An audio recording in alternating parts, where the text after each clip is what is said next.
This is the end for you. What are you doing? Open this door, please. And what do you mean by the end? I just turned off the breaker downstairs. Now the elevator won't work, and you can't get down from the second floor. What? What are you talking about? I'm heading out on a 7-night, 8-day trip with my friends. The fake mom can starve on the second floor. Hey, stop joking and open the door. I could open it, but you can't get down to the first floor by yourself. Your smartphone and computer are downstairs, so you can't call for help. Dad's on a business trip and won't be back for 3 months. The situation looks pretty hopeless. My husband's daughter, Emily, really left me, a wheelchair user, stranded on the second floor and went on her trip. This was crossing a line.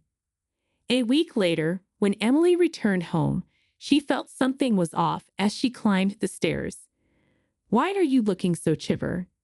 It seemed Emily couldn't grasp the situation, so I decided to explain it to her. This would probably be my last lesson to her as a mother, so I took my time explaining carefully. My name is Jennifer. I'm a 34-year-old programmer, just a regular person with a job, a marriage, and kids. But there's one thing that sets me apart. I've been wheelchair-bound since a traffic accident in middle school. When the accident happened, I was unconscious for 3 days and bedridden for treatment afterward. When I woke up, I didn't realize for a while that my legs had stopped working. I only knew my legs were paralyzed when my mom broke the news to me. Mom, when will I start rehab? I want to play basketball again soon. If I take it easy, I might lose my spot on the team. Think the doctor will have something to say, but the truth is, I cried all day after hearing the cruel reality from my mom. It must have been hard for her to tell me. She cried with me all day, but my tomboyish, mischievous, and lively nature helped me bounce back quickly. Well, what's done is done. What matters is what comes next. Life in a wheelchair was inconvenient, but not as bad as I had imagined. Over 20 years have passed since the accident, and I've adapted so well to wheelchair life that it surprises people. I still have some upper body strength, so I can manage the bathroom alone if I try. I chose a company understanding of my wheelchair needs and now mainly work from home. I go to the office about 2 or 3 times a month for meetings, commuting by car. I drive myself using a specially adapted vehicle that can be operated solely with my hands, and sometimes I go for drives on weekends. I enjoyed wheelchair basketball in my 20s. There have been challenges, but overall, I'm satisfied with my life, and even managed to get married, something I had given up on because of my disability. Does this setup work for you? Your parents' house seemed more elaborate. That was just my parents going overboard because they weren't sure what I needed. This is enough for me. We just need to install a lift for the stairs. I can't install a lift myself. Guess we'll have to wait for the professionals. I married Kevin, who is 7 years older, just last year. Our meeting wasn't dramatic, just a typical workplace romance. After getting married, Kevin and I rented a house and made it wheelchair accessible with permission. Wheelchair accessible meant simple things like installing portable ramps and handrails. The only major addition was a rail lift for getting to the second floor, and that's how our sweet newlywed life began. Or at least that's what we thought. I'm home, Jennifer. What's for dinner? Weren't you with your mom today? Didn't you eat anything there? She said she had some errand and left early. Oh dear, you should have told me. If you needed dinner, I always say that. Am I sorry about that? My husband Kevin is a divorcee with a child, but his daughter Emily is already an 18-year-old college student. I've known her since before we got married, and we have a good relationship. She calls me Jennifer. Emily also gets along well with Kevin's ex-wife, Mindy, meeting her sometimes and distinguishing her as mom. Despite potential issues like my disability or the dynamics with Emily, I felt joy that our family life started without any trouble. But unbeknownst to me, seeds of trouble were growing behind the scenes. A year into our marriage, Emily, who had been friendly, became increasingly distant, now barely conversing. "Welcome back. Do you want dinner?" "No, I don't." Upon returning home, Emily would go straight to her room on the second floor, hardly coming out. It's hard for me to go upstairs without the lift, so my life is centered around the first floor. I only go upstairs about once a month to retrieve clothes or items from the storage room. For Emily, avoiding me, the second floor is a convenient refuge. I have no idea why my daughter has become distant towards me. I'd even discussed this with my husband. Did I do something to make Emily dislike me? You can't think of anything, right? No, nothing at all. We were so close before, even when we first moved into this house. She talks to me just like she always has. Why this sudden change? It wasn't sudden. It started about a month after moving in here. Maybe living with me made her upset? Probably not. She's known about your disability since before we married. Kevin and I were at a loss, not understanding why Emily's attitude changed. Without knowing the cause, we couldn't solve it. So I tried talking to her, but it seemed that wasn't the best approach. "Oh, you're home early today." I'd only had 2 classes. Wait a moment. I stopped Emily as she was about to go upstairs. "What?" Emily turned to me with a face somewhere between anger and no expression. I couldn't tell her feelings, but her annoyance was clear. "We haven't talked much lately. Is something going on at college, or is it something to do with me? If you're troubled, you can tell me anything. Don't act like a mom. It's annoying." Emily mumbled and went upstairs. I thought I must have misheard. It was hard to believe she would say something so cruel. I convinced myself it was a misunderstanding, trying to ease the shock. That night, I discovered the reason behind Emily's coldness and reported it to Kevin. "It seems I'm the cause," she said. "Don't act like a mom. It's annoying." "What?" Emily said that. Kevin was furious, leading to a family meeting. After hearing my side of the story, my husband loudly called for our daughter from the bottom of the stairs. Summoned by her father, she came to the living room with a sulky expression and sat down. "Emily, I heard you said something awful to Jennifer." "Why would you say that?" "Jennifer, she's not my mom. She's just a fake mom to me. Isn't this how you treat a fake mom?" "How can you say that?" Kevin looked ready to explode. "Please, don't yell," I interjected. If my husband lost his temper here, we wouldn't be able to hear our daughter's side and resolve the issue. Suppressing the shock of being called a fake mother, I urged my husband to stay calm. Kevin regained his composure and continued. "Why did you suddenly start saying that? You never used to." When I thought about it, it's weird. Dad divorced Mom and remarried within a year. You must have been cheating with Jennifer while still married, right? Otherwise, it doesn't make sense. I've known Jennifer for over 10 years. We worked together. That's why we got married quickly. And about cheating, Dad was always busy with work, leaving Mom lonely. Maybe the divorce was partly your fault too, Dad. Emily, Kevin's a busy software engineer. His work is for the family. I tried to explain. "Shut up. It's all your fault. You ruined our lives." My daughter screamed, slamming the table. She stood up quickly and stormed out of the living room. I didn't understand why she would think such a thing, but it seems she believes I stole her father from his ex-wife. I think I kind of understand the reason now. Let's leave it at that for today. Emily seems to be misunderstanding something, so Jennifer, just keep your distance from Emily for now. I'll clear up her misunderstanding. I decided to trust my husband's words and leave it to him. However, despite his attempts to clear up our daughter's misunderstanding, she was no longer willing to listen. "Why are you so cold to your mom? How long are you going to stick with that fake mom nonsense? Just get a divorce already. What do you dislike so much? It's her very existence. The fake mom. When my husband talked to our daughter, she would confront me when he wasn't looking. You told Dad to talk to me again, didn't you?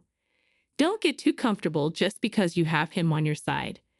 That's not true. How can I believe anything from you who stole Dad from Mom?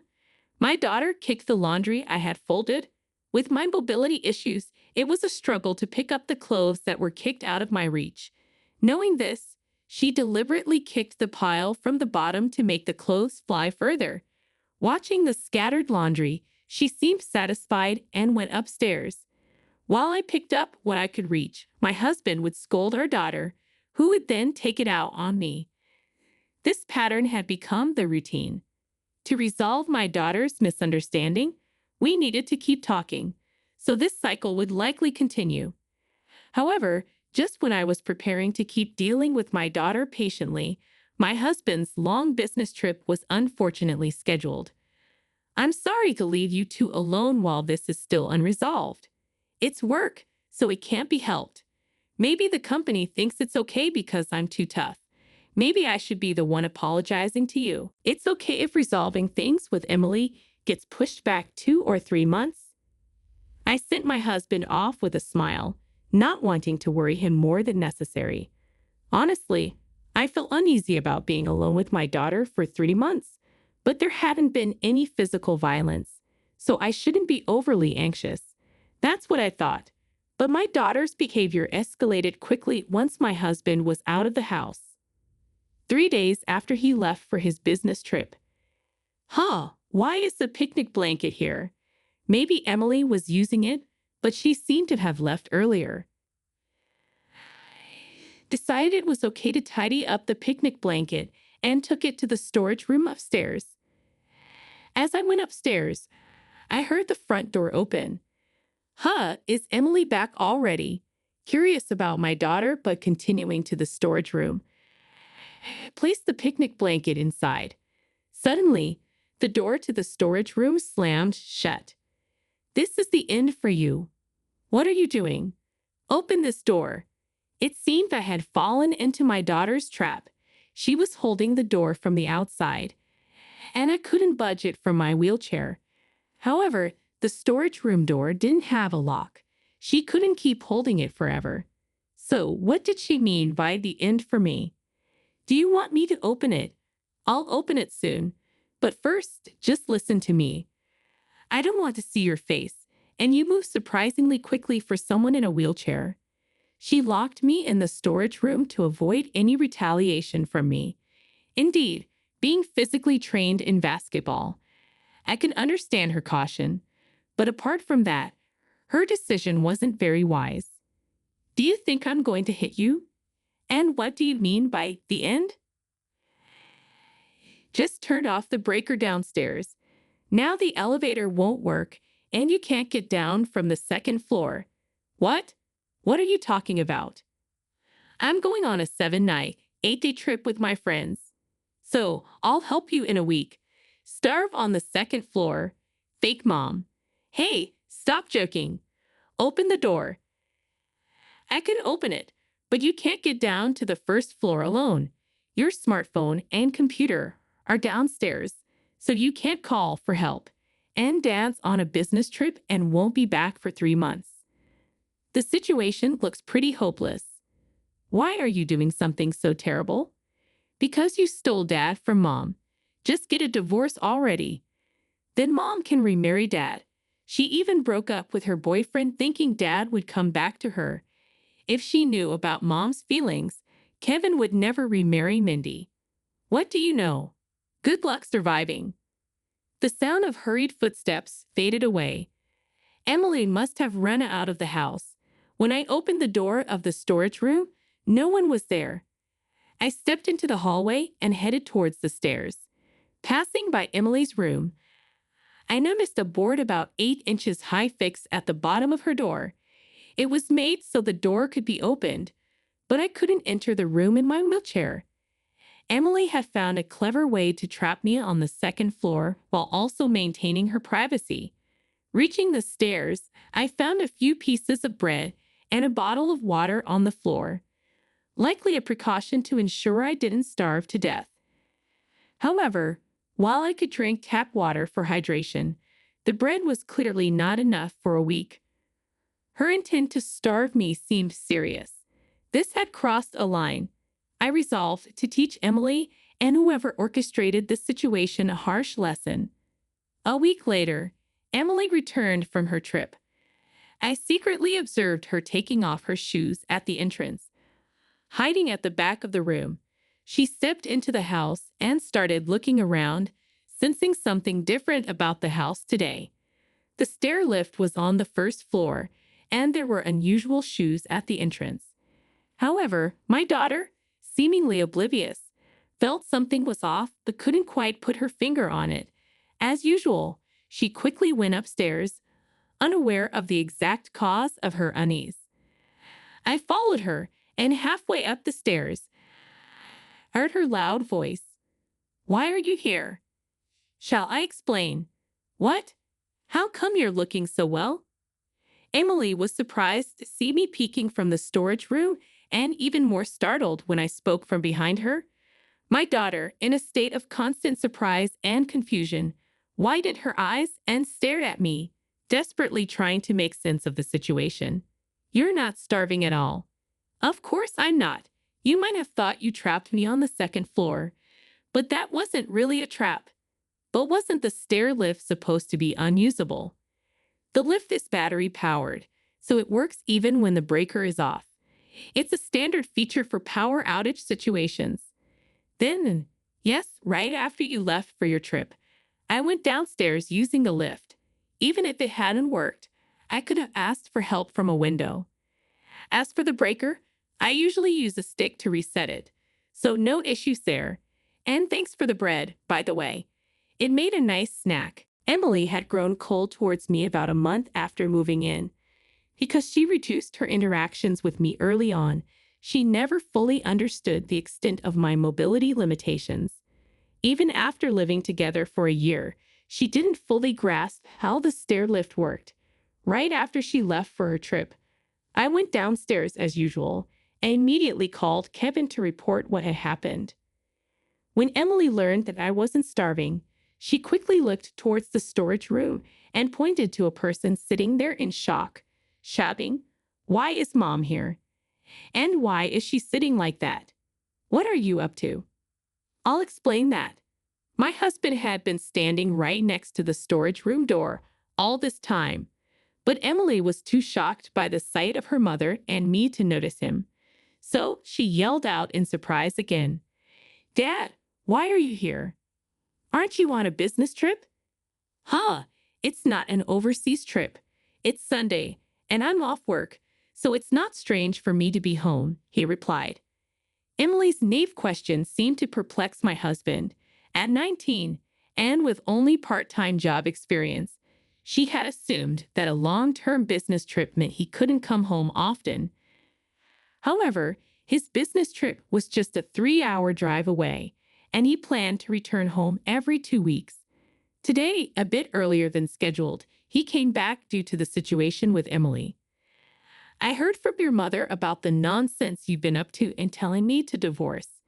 Yes, it's all because of this fake mom. If she wasn't here, Mom and Dad could remarry. I'm never getting a divorce, and I won't remarry Mindy." "Why not?" "The reason for the divorce might be Mom's affair. But wasn't it also because you were always working? Besides, Mom can't forget you. She's repented and left her affair partner, waiting for you." Hearing Emily's words, my husband and I sighed. Mindy, unable to bear the tension, bowed her head, staring at the floor. "Mindy, explain it yourself. That's why I brought you here." "Yes, the affair was not because of your work. It was just me enjoying playing around with men," Mindy confessed. "Lies, right? You said the affair was because of Dad's work and that you left the other man because you couldn't forget Dad. It's not like that. I was dumped again because of my infidelity. I've always had a low income from part-time jobs. Over 40 now. I can't find a new job or catch a new man. Struggling for money. I thought of getting help from Kevin again, but then I heard he remarried. So you said Emily lies about me having an affair with Jennifer even before the divorce, trying to disrupt our life and set the stage for a divorce. Yes, that's true. When Emily locked me upstairs, Mindy had mentioned wanting to remarry Kevin. So, after hearing from me, Kevin immediately contacted Mindy. Upon confronting her, it became clear she had been manipulating Emily. The quickest way to clear Emily's misconception that I stole Kevin from Mindy was to let her hear the truth from Mindy herself. Therefore, Kevin arranged for Mindy to be at the house when Emily returned from her trip. What? So I was deceived by Mom? It seemed as if Mindy was the mastermind and Emily a victim. But even if deceived, Emily had crossed a clear line, so Kevin prepared to take a firm stand. Mindy is at fault for deceiving Emily, but you're also wrong. You went too far. Don't come back to this house. What do you mean I was deceived? Emily's voice was indignant ***. Even if you were deceived, you tried to starve your mother by locking her upstairs. If the lift hadn't worked, you could have been arrested for unlawful confinement. But I didn't know about the lift. It's not fair. You can't just kick me out. I'm only 19. Kevin's expression was stern. In the eyes of the law, you're an adult at 18. Parental rights have already ended. You're not a child who can be indulged anymore. What do you mean? I'm still a student and can't do anything, and yet I'm considered an adult. That's the law. If you have a complaint, take it up with the government. We'll pay for your college tuition until you graduate, but you need to figure out your own living arrangements and expenses. Emily's eyes filled with desperation. That's impossible. Hey, I can go live with Mom, right? She'll take care of me, won't she? Mindy shook her head. I can't. I'm struggling financially and tried to use you to get help. I can't possibly take care of you. Emily's face turned red with frustration. Regardless of what the law says, I'm still a child. Parents should take responsibility. Make up for deceiving me. Rejected by Kevin, Emily had no choice but to turn to her mother, Mindy, who was living in tight circumstances. Knowing her lack of options, Emily had to rely on Mindy. I can at least stay in the house, right? Emily's voice wavered. If you move in, I'll end up having to take care of your living expenses. Mindy replied, I can see where this is going. I'm not like you. No, you're the same as me. You're my daughter after all. An ugly, self-deprecating argument unfolded before us. I wish they would stop fighting in someone else's home. Excuse me, can you take this discussion elsewhere? Emily and Mindy left the house without a word. It felt a bit pitiful, but Kevin was right. Emily was no longer a child. She might have endangered my life if things had gone differently. Making her realize the gravity of her actions is also a parent's duty. I watched her leave, hoping for her growth in the future. In the end, Emily moved in with Mindy. Mindy was living in a cramped, cheap apartment due to her financial situation. Emily moving in meant a cramped life with no privacy. Mindy told Emily to contribute to some of the living expenses like rent and utilities. Since Kevin wouldn't provide anything other than tuition, Emily had to pay these expenses from her part-time job earnings. But as a student, she couldn't always work. Most of her earnings went to living expenses, leaving her no money to hang out with friends. It must be tough for her at an age when socializing is everything. She might even lose friends due to being seen as unsociable. Well, she should accept this as a consequence of her actions. Mindy's life became a bit easier now that she received some financial help from Emily. But instead of getting a full-time job, she continued working part-time. Emily, frustrated by the lack of money, often argued with her. You should get a full-time job, not just part-time. You're planning not to pay living expenses once my income increases, aren't you? They often had these kinds of arguments about money. Kevin seems open to supporting Emily if she shows remorse, but that appears to be a ways off. With Emily gone, our life as a couple has begun. Though we've been married for over a year, it feels like we're newlyweds again. We're enjoying our time together, finding peace and joy in each other's company after the tumultuous year we've had.